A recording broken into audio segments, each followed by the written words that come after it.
राजा बोला, मेरा नाम विक्रमादित्य है। मेरा कोई कुछ नहीं बिगाड़ सकता है। राजा का नाम सुनते वह उनके चरणों में गिर पड़ी, बोली, हे महाराज, तुम अभी यहाँ से चले जाओ, नहीं तो यति आएगा और हम दोनों को शाप देकर भस्म कर देगा। राजा ने पूछा, तुम कौन हो और इस यति के हाथ कैसे पड़ी? वह बोली, मेरे पिता कामदेव और माँ पुष्पावती हैं। जब मैं 12 बरस की हुई तो मेरे माँ बाप ने मुझे एक काम करने को कहा। मैंने उसे नहीं किया।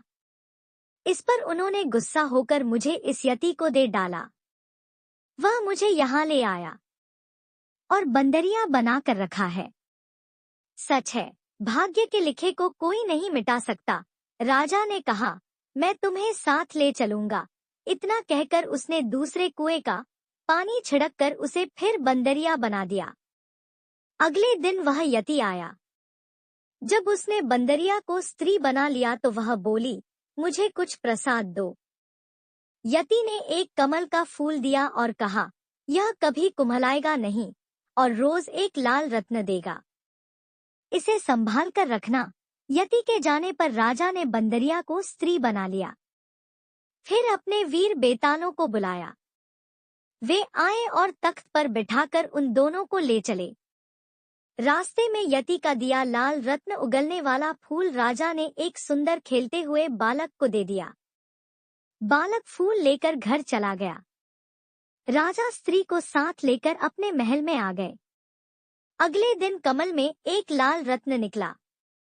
इस तरह हर दिन निकलते निकलते बहुत से लाल रत्न इकट्ठे हो गए। एक दिन उस बालक का पिता उन्हें बाजार में बेचने गया। कोतवाल ने उसे पकड़ लिया, राजा के पास ले गया।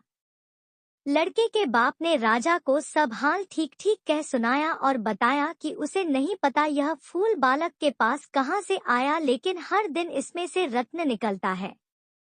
सुनकर राजा को सब याद आ गया। कोतवाल को उन्होंने हुक्म दिया कि वह उसे बेकसूर आदमी को 1 लाख रुपया दे। इतना कहकर पुतली पुष्पवती बोली, हे राजन, जो विक्रमादित्य जैसा दानी और न्यायी हो वही इस सिंहासन पर बैठ सकता है। राजा झुंझलाकर चुप रह गया। अगले दिन वह सिंहासन की तरफ बढ़ा तो मधुमालती नाम की 9वीं पुतली ने उसका रास्ता रोक लिया।